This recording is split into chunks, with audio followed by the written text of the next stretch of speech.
Okay, so craft time now. So I am going to start doing this to another Altoid tin. So I've got one filled with little black ponies that I want to put in a decorated tin, and then I've got one full of bobby pins. So this is what I started out doing. I'm going to start doing this to another one. I hot glued gems onto the top of the Altoid tin. I just have these gems, a giant 1-pound container of them. And then I'm going to glitter the bottom, the whole bottom of the tin in a different color glitter. And for that I'm going to use some Mod Podge. It's just homemade Elmer's glue and water. So I'm going to Mod Podge the bottom, and I'll show you guys along the way what I do. I'm going to use these glitters. I think I'm just going to use one color for each part, or mix two of them. I'm not sure. But I'll show you guys along the way of the project. Alright, so I'm going to start off by glittering the bottom of the one that I've already got the gems on. This is for my bobby pins. And these are perfect containers to travel, but I just think they'd look better, cuter. So I've got my Mod Podge and my brush, and I'm just going to brush on the Mod Podge and then pour the glitter on.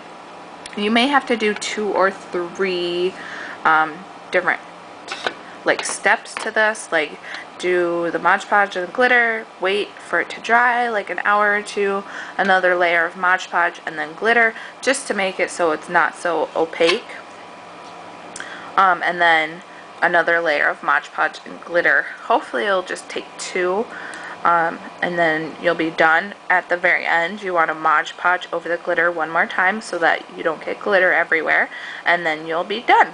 So I'm going to do all of the bottom and the sides, and I'll show you guys as I. So here I am, I have the box closed and I am putting Mod Podge on the sides. You want it closed so that when you do close it you don't have glitter in the way. So here I am just putting Mod Podge on, and then I'm just going to dump the glitter on. And make sure that you do it over a paper, because you don't want to get it on your carpet or your floor, and then you can just use the glitter that you don't use and put it back into the container, which is great. And then I just shake it off, and then here we go. I'm probably going to do 2 layers so it's really done nice and well.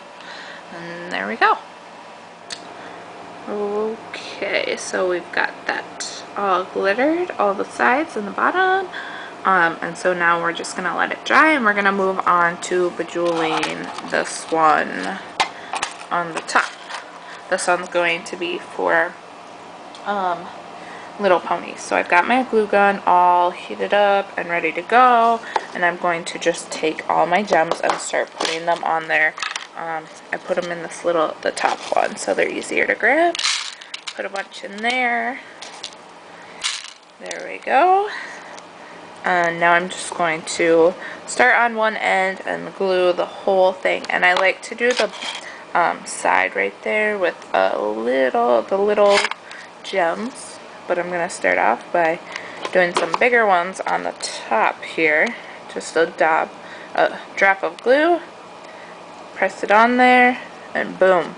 So I'm going to get going on that while this one dries, and then we're going to do a second coat of glitter. I think 2 coats would be fine.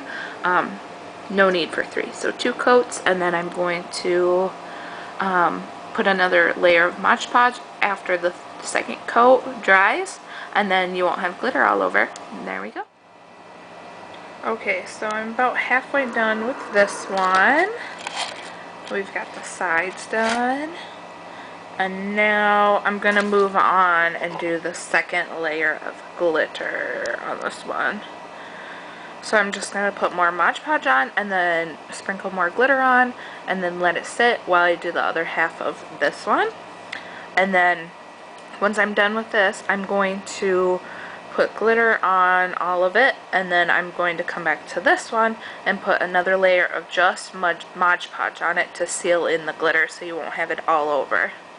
Alright, so here we go. We're going to put some more Mod Podge just on top of the glitter just so that it's completely glittered. It's harder to do metal like this and put Mod Podge because it gets all piecey.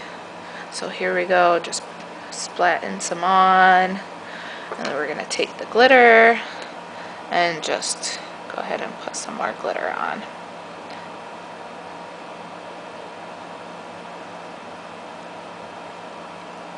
And then we're going to shake it off. And there we go, it looks completely glittered now, which is great, instead of there being some like spots like right here where the glitter didn't hold. Now it'll be more opaque. Alright? Good.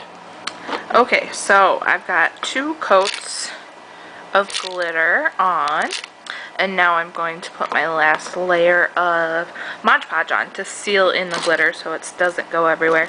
I've got the tops done on both of them. So they're super cute. One for bobby pins and one for little ponies. And then they just look really cool. Like, how cute do those look? Perfect for packing, very compact. So it's still a little bit wet, but that's okay because I'm going to put one more layer of Mod Podge on, and then I'm going to let it sit overnight to dry before I start using them. I've got a few stuff in there, but Mod Podge it, seal it in before I start using, and that's as easy as pie. Like, it's so simple to do. Just hot glue rhinestones on, Mod Podge glitter, and you've got a cute little tin for your bobby pins or little ponies, earrings, rings, whatever. Okay, so I've put my last layer of Mod Podge on, and it looks kind of white and not sparkly, but that's okay. Let it dry. Boom, it will be done and good, and it'll look so sparkly when it's done, and none of the glitter should come off at all. So just let it dry for like, I'm going to let it dry overnight, a couple hours overnight. And then in the morning, it should be ready to use. If you have acne skin, you have dry or